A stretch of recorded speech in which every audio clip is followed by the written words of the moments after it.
দেখুন এখানে আমরা সবাই বসে আছি, কত একটা হঠাৎ একটা ঝড় হয়ে গেছে আমাদের মধ্যে।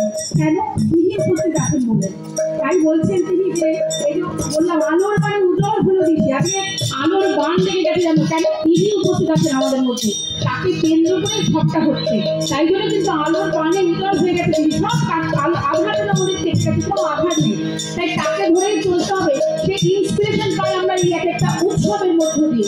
আর সেই জন্যই বর্তমান আচার্যদের চান আমরা উৎসবগুলো খুব সমারোহ করে করি। প্রত্যেকটা মানুষকে ডোর টু ডোর দিয়ে বলা হয়েছে যাতে তারই নির্দেশে যাতে সবাই আসে এবং তিনি মানুষ পছন্দ করেন, আর মানুষ আসলেই তিনি সেখানে উপস্থিত থাকেন। তাই কি বলছেন দেখুন, একটু দিয়ে একটু ধরে রেখে আর একটু দিয়ে একটু ধরে রেখে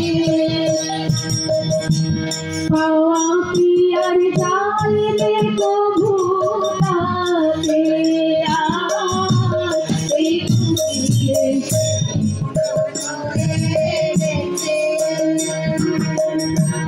পাওয়া কি আর জানলে কবু তাকে একটু ধরে একটু ধরলাম, একটু ছেড়ে দিলাম, আমার বৃষ্টি প্রকৃতি অনুযায়ী যেটুকু মানতে পারলাম সেটুকু মানলাম, বাদ বাকিটা ছেড়ে দিলাম। তিনি বলছেন মাছ মাংস চাষে আর পেঁয়াজ মাদক চাষ, বলছেন উঠায় বিষয় মন চলাফেরায় যথা সময় ইষ্টমিকে মুক্ত করা যায়। ভোরবেলা উঠতে পারছি না, ইষ্টমিকে দেরি করে করছি, আবার মাছ মাংস লোভ থাকতে পারছি না।